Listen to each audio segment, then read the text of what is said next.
देखिए ये क्वेश्चन एक बच्चे ने भेजा था, फिजिक्स का क्वेश्चन है, इंपॉर्टेंट क्वेश्चन है, देख लो। क्लास 12 यूपी बोर्ड, ठीक है।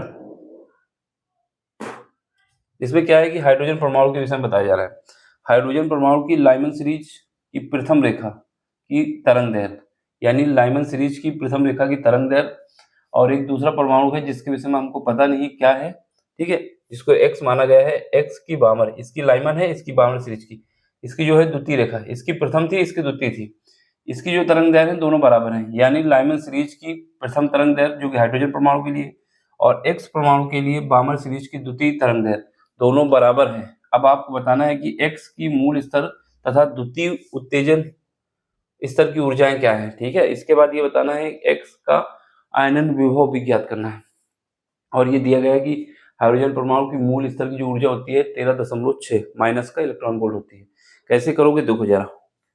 सबसे पहले हमें फार्मूला याद होना चाहिए वेवलेंथ के लिए, 1/λ इज इक्वल टू होता है जेड स्क्वायर, और यहाँ पर आर एक कांस्टेंट होता है जिसकी वैल्यू पेपर में दी होती है, बाकी यहाँ पर यूज नहीं है इसका, n1 का स्क्वायर माइनस 1/n2 का स्क्वायर, ये हमारे पास फार्मूला होता है, ठीक है। यहाँ पर जेड क्या है, जेड हमारा एटॉमिक नंबर है, यानी परमाणु क्रमांक है। क्या बोल रहा हूँ, परमाणु क्रमांक है। चलो सबसे पहले हमें लाइमन सीरीज के विषय में पता होना चाहिए। देखो हमारे पास जो वेवलेंथ आती है तो ये सीरीज में डिवाइड होती है, ठीक है। तो यहाँ पर क्या है, यहाँ से जब कोई वेवलेंथ आएगी, अगर वो लाइमन सीरीज की है, अगर वो लाइमन सीरीज की है तो वो यहाँ पे आएगी, यानी स्टार्टिंग यहाँ से होगा, इसकी वैल्यू n1 होगी, ठीक है। n1 का मान होगा n1 का मान होगा 1 के बराबर, n2 का मान होगा 2 के बराबर, n3 का मान होगा 3 के बराबर। ये कहाँ से आई है वेवलेंथ, ये मैटर नहीं करता, ये जहाँ से स्टार्ट होगी, इसकी लाइमन सीरीज अगर है तो ये लाइमन सीरीज में, लाइमन श्रेणी में नीचे से 1 नंबर से स्टार्ट होगी, ठीक है। और इसी की जगह पर अगर बामर सीरीज की बात की जाती है, यही फार्मूले में रखना है, अगर बामर सीरीज की बात की जाती है तो वो कहाँ से स्टार्ट होती है, यहाँ से स्टार्ट होती है, मतलब ऊपर से आएगी लेकिन यहाँ पर स्टार्ट इसके n2 पे खत्म होगी मान लेते हैं, ठीक है। तो ये क्या है, ये n1 से स्टार्ट हुई, यहाँ पर n2 पे, ये कौन सी है, बामर श्रेणी है, ठीक है। ये हमारी बामर सीढ़ी है। इसके बाद पाश्चन सीढ़ी आती है, और भी आती है, उससे कोई मतलब नहीं, हमें 2 ही याद रखना था। तीसरे नंबर पे कौन सी आएगी, अगर यहाँ से स्टार्ट होती है तो पाश्चन हो जाती है, यहाँ से जो स्टार्ट होगी वो n बराबर 3 से स्टार्ट होगी, पाश्चन श्रेणी की बात होती है, ठीक है। हमें केवल इन दोनों से मतलब है कि यही दोनों पूछी गई हैं, ठीक। यानी अगर आपसे कभी भी कहता है कि लाइमन सीरीज की प्रथम रेखा की बात की जाए तो n1 बराबर 1 से स्टार्ट होती है। बामर सीरीज की प्रथम रेखा की बात की जाए तो वो कहाँ से स्टार्ट होती है, दूसरे स्तर से, यानी n2। अगर इसकी लाइमन की सेकंड बोला जाए तो कहाँ आएगा, ये आएगा। बामर की सेकंड बोला जाए तो ये आएगा, यानी ये स्टार्टिंग जो ऊर्जा स्तर है ना, यानी आपको मैं कहने समझा रहा हूँ कि लाइमन सीरीज जो है n1 ऊर्जा स्तर से चलती है, और जो बामर है वो n2 बराबर 2 से चलती है। पाश्चन जो है n बराबर 3 से स्टार्ट होती है। तो ये पहली है लाइमन की, ये दूसरी है, ये तीसरी है, ये चौथी है। और बामर की पहली कौन होगी, ये, फिर दूसरी ये होगी, तीसरी होगी, ठीक है। अब जैसा बोला उसके हिसाब से हमें एडजस्ट करना है। देखो पहले हाइड्रोजन परमाणु के लिए है 1/λh, λh बताएगा कि हाइड्रोजन परमाणु के लिए, हाइड्रोजन परमाणु का एटॉमिक नंबर जो होता है वो कितना होता है, एटॉमिक नंबर 1 होता है ना हाइड्रोजन परमाणु का। तो हाइड्रोजन परमाणु के लिए जेड की वैल्यू क्या हो जाएगी, 1 हो जाएगी, 1 का स्क्वायर, आर हमारा एक कांस्टेंट है, ठीक है। अब यहाँ पर देखो इसके लिए n1 कितना होगा, क्योंकि ये कौन सी सीरीज है, ये सीरीज है लाइमन श्रेणी, क्योंकि पेपर में लिखा हुआ है इस वजह से लाइमन श्रेणी है, ये लिखा हुआ है ना लाइमन सीरीज की, किसके लिए, हाइड्रोजन परमाणु के लिए। प्रथम रेखा कहाँ से स्टार्ट हो रही है, n1 बराबर 1 से, तो यहाँ पर n1 बराबर क्या रखोगे, n1 का मान कितना हो जाएगा, 1 का स्क्वायर, और माइनस इसका दूसरा स्तर क्या है, यहाँ पर n2 आता है, दूसरा क्या है इसका, n2 बराबर 2 है। ये लाइमन सीरीज की पहली लाइन है, ये दूसरी ऊर्जा स्तर है, तो यहाँ पर कितना आ जाएगा, माइनस का 1/2, 2 का स्क्वायर कर दो, यहाँ पर ये लिख देना लाइमन सीरीज के लिए n1 लाइमन श्रेणी के लिए क्या है, एक मिनट, लाइमन श्रेणी के लिए n1 बराबर 1 है, N2 बराबर 2 है। ये हम डायग्राम में भी आपको दिखा रहे हैं और यहाँ पर भी बता रहे हैं। लाइमन सीरीज यहाँ से स्टार्ट हो रही, बार-बार फोकस कर रहा हूँ क्योंकि यही खेल है यहाँ पर। ये N2 हो गया, ठीक है। ये दूसरा यहाँ पर हमने लिख दिया। तो यहाँ से हमारे पास एक इक्वेशन बन के तैयार हो गई। क्या हुई? 1/λh इज इक्वल टू, यहाँ पर क्या है, ये तो 1 है, कोई काम नहीं रहेगा, ये आर स्क्वायर आर हो जाएगा। और यहाँ पे सॉल्व करो, कितना आएगा? 4। 4 का एलसीएम लोगे कितना आ जाएगा? 4 माइनस 1 डिवाइड बाई 4। जब इसको सॉल्व करके लाएंगे तो यहाँ से हमारे पास आ जाएगा, कितना आ जाएगा? 3r/4 आ जाएगा, ठीक है। अब इसको हम क्या लिख सकते हैं? ये हमारा क्या है? 1/λh। λh क्या है? ये हमारे पास हाइड्रोजन परमाणु के लिए लाइमन सीरीज की पहली वेवलेंथ है। क्या है? ये पहली वेवलेंथ है। यहाँ पर इक्वेशन नंबर 1 डाल देते हैं, ठीक है। फिर इसके बाद इसको या थोड़ा और सॉल्व कर लेते हैं, क्योंकि जैसा बोला ये आ जाएगा। यहाँ से λh निकालना चाहें तो क्या हो जाएगा? क्रम बदल दो, 4/3r, ठीक है। ये इक्वेशन नंबर 1 हो गई। जैसा बोला है वैसा हमने कर दिया। इसमें पहली सीरीज के लिए वेवलेंथ क्या निकली है? हाइड्रोजन परमाणु के लिए लाइमन सीरीज में 4/3r, r डिवाइड में है, ठीक है। अब दूसरा केस क्या है? दूसरा केस इसने बोला है कि जो हमारे पास बामर सीरीज है, बामर सीरीज की द्वितीय रेखा, ये हमारे पास बामर सीरीज की कौन सी रेखा है? पहली है। ये पहली वेवलेंथ है, तो द्वितीय रेखा कौन सी होगी? n बराबर 4 पे, क्योंकि पहली यहां से स्टार्ट हो रहा ना, ये क्या है? N2 कौन सी है? सॉरी, यहाँ पर ये क्या आएगा? 4 मान लें अगर, तो ये हमारे पास आ जाएगा 4 आ जाएगा, ठीक है। यहाँ पे समझो बात को। ये बामर सीरीज की स्टार्ट होगी, कहाँ से स्टार्ट होती है? इनिशियल इसका क्या है? N1, ठीक है। तो यहाँ पर क्या आएगा? N1। ये N1 इसका 2 हो जाएगा, लेकिन द्वितीय रेखा की बात की जा रही है, तो द्वितीय रेखा के लिए ये हमारा N2 हो जाएगा। यहाँ पर N1 या मूल स्तर था, इसके बाद इसकी प्रथम रेखा के लिए N2 हमने 2 रखा। इसके लिए क्या करोगे? इसका N1 तो ये हो जाएगा, ठीक है। N1 तो ये हो जाएगा बामर सीरीज के लिए, लेकिन N2 कहाँ पे होगा? ये n बराबर 4 होगा। पहला स्तर ये है इसका, दूसरा स्तर ये है, ठीक है। चलो बामर सीरीज के लिए लिखो। बामर सीढ़ी के लिए, बामर सीढ़ी के लिए यहाँ पर लिख देना द्वितीय स्तर के लिए, द्वितीय स्तर के लिए। अब एक बात और समझ लो, अभी जब हमने प्रथम रेखा की तरंग दैर्घ्य निकाली थी किसकी? लाइमन सीरीज के लिए, तो इसकी प्रथम के लिए N1 तो ये माना था, N2 इसको मान लिया था, क्योंकि ये प्रथम रेखा का स्तर है इसका, ठीक है। अब जब बामर सीरीज की बात करेंगे तो N1 तो यही रहेगा, लेकिन इसकी द्वितीय रेखा क्या हो जाएगी? ये हो जाएगी। ये N3 नहीं रखना है, क्योंकि अगर ये प्रथम होता तो ये प्रथम होता।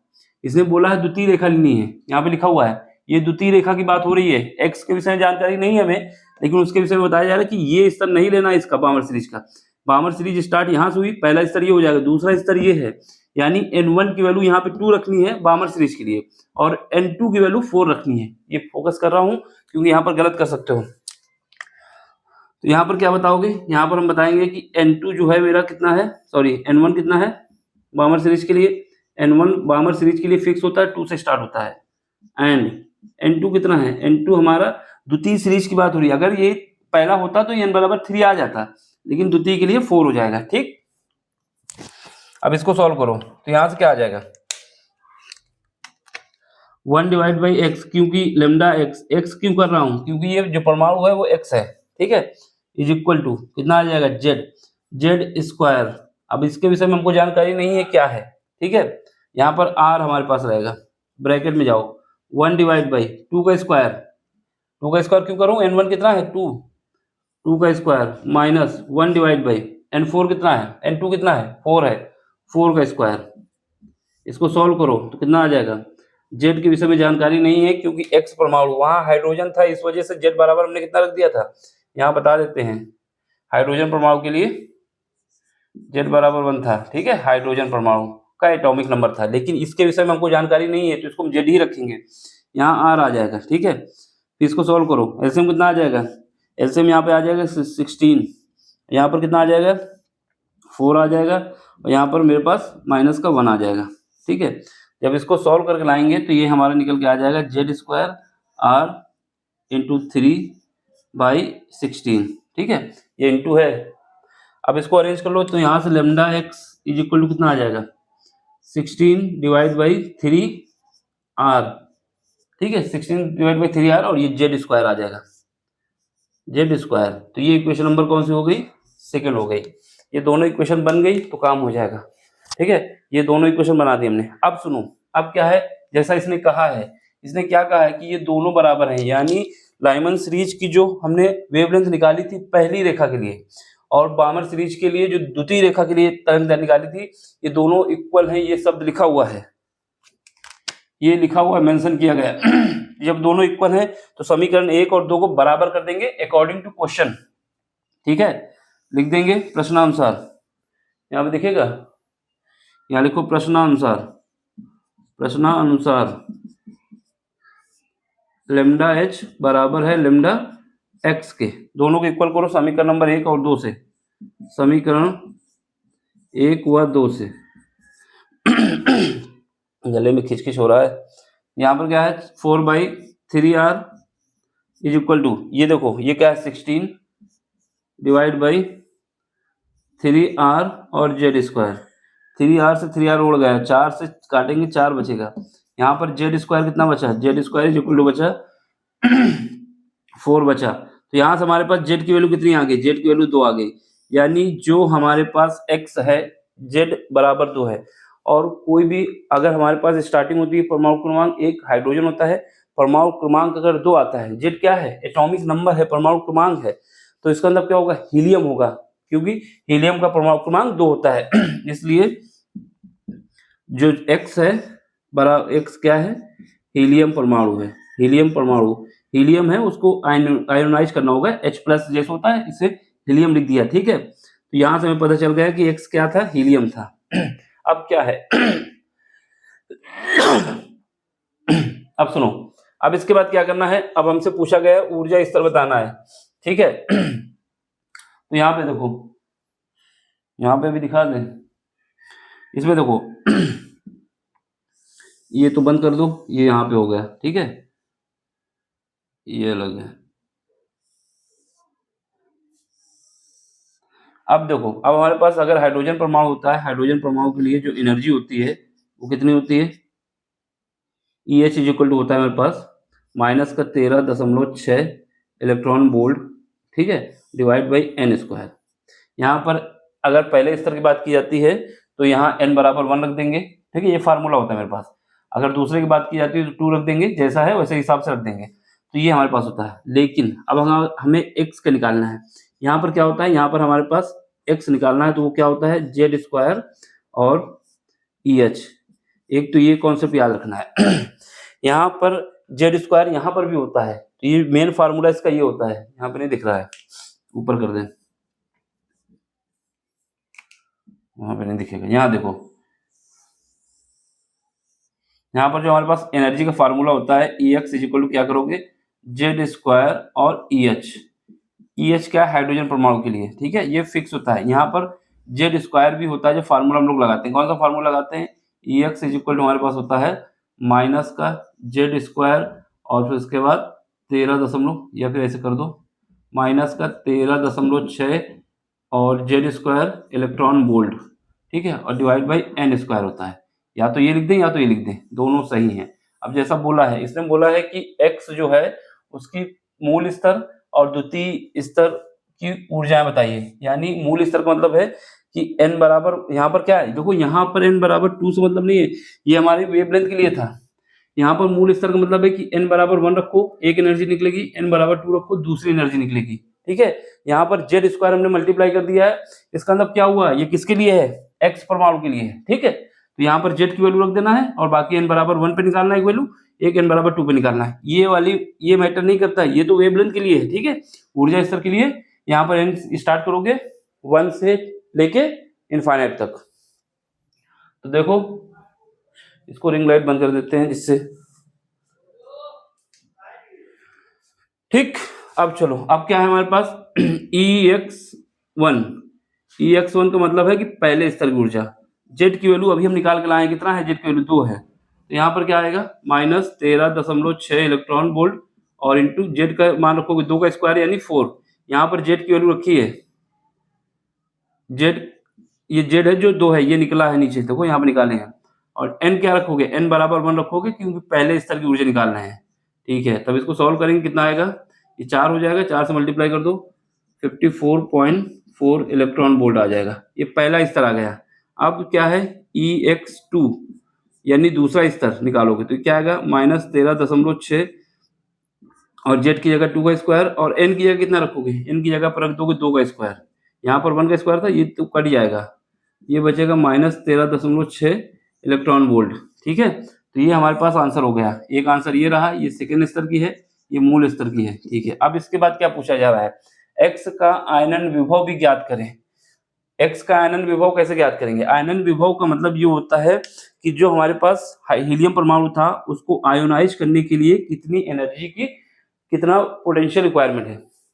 ये जो हीलियम परमाणु है इस पे प्लस लाने के लिए, इसको आयोनाइज करने के लिए कितने पोटेंशियल की रिक्वायरमेंट है। तो हमें क्या करना होगा, जो इसकी मूल स्तर की एनर्जी है, जो इसकी मूल स्तर की एनर्जी है, उस एनर्जी को क्या करना है, निगेटिव नहीं लेना है, पॉजिटिव लेना है। और वो एनर्जी जो होगी मेरे पास पोटेंशियल एनर्जी के साथ बराबर होगी। जैसे यहाँ पर ये बता देंगे आयनन विभव के लिए, आयनन विभव, आयनन विभव के लिए मतलब इसको आयोनाइज करने के लिए, इस पे प्लस लाने के लिए जो रिक्वायरमेंट होगा वी हमारे पास क्या है, आयनन विभव है। ये एनर्जी किसके बराबर होगी, 54.4। यहाँ पर माइनस नहीं लेना है, प्लस लेना है। ठीक है, ये इलेक्ट्रॉन वोल्ट हो जाएगी, ये कट जाएगा, तो यहाँ से ये जो निकल के आएगा ये हमारे पास आ जाएगा 54.4 वोल्ट। ये आयनन विभव है इसका। कुल मिला के आपको क्या करना है, कभी भी आयनन विभव पूछता है तो जो एनर्जी रिक्वायरमेंट है उसके मूल स्तर को, जो एनर्जी, इसको थोड़ा सा कर देते हैं। ठीक है, जो एनर्जी रिक्वायरमेंट है, थोड़ा पीछे कर दे रहा है कैमरा।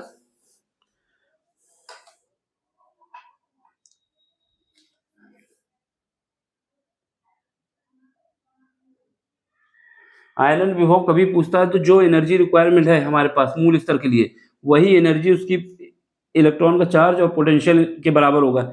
ये जो पोटेंशियल है ये मेरा आयनन विभव है, इलेक्ट्रॉन चार्ज से इलेक्ट्रॉन चार्ज कर जाएगा, आयनन विभव आ जाएगा 54.4 वोल्ट। ये हमारा आंसर है और यही पूछा गया था। देख लो, समझ लो, स्क्रीनशॉट ले लो, कहीं पर भी डाउट हो रहा हो तो पूछ लेना। ठीक है, बाकी इतनी आसानी से समझाया है कि ये आपको समझ में आ जाना चाहिए। फिर भी अगर डाउट होता है तो आप दोबारा लेक्चर देखना, समझ में आ जाएगा। लेकिन ये डायग्राम जरूर बना देना कि इससे ये आइडिया रहेगा कि आप क्या कर रहे हैं। यहाँ पर इंपॉर्टेंट बात ये है कि ये जो हमारे पास हाइड्रोजन परमाणु के लिए था, यहाँ पर था मूल प्रथम ऊर्जा स्तर। अब जब इसकी बात करते हैं इसके एक्स के लिए, तो इसकी जो स्टार्टिंग यहाँ से N2 बराबर 2 होगा, लेकिन जो N दूसरी लेवल पे जाना था, क्योंकि इसने बोला था द्वितीय वेवलेंथ, तो N2 क्या होगा, 4 होगा। ठीक है, वो हमने सब लिख दिया यहाँ पर, इसको सॉल्व किया है। ये स्क्रीनशॉट ले लो, समझ लो। बाकी किसी क्वेश्चन में डाउट होता है तो टेलीग्राम में आना है, अपना क्वेश्चन भेजना है। ठीक है, और मैं बार बार बोलता हूँ, अगर कोई क्वेश्चन आपको समझ में नहीं आता है तो टेलीग्राम में ज्वाइन हुई। ठीक, बाकी इसके बाद जो है बोर्ड के बाद नीट के और जेई के फिजिक्स के क्वेश्चन हो, केमिस्ट्री के हो, मैथ के हो, जो भी आपको पूछना हो पूछ सकते हैं, हम आपको बताएंगे। ठीक है, टेलीग्राम में आइए, वहाँ ज्वाइन हुई। बस समझ में आ रहा हो तो लाइक शेयर सब्सक्राइब दबा के करिए। देख लो, फिर मिलते हैं अगले लेक्चर में। Thank you for watching, bye, take care. इसका स्क्रीनशॉट ले लो, काम आएगा रिवीजन के लिए। चलो बाय।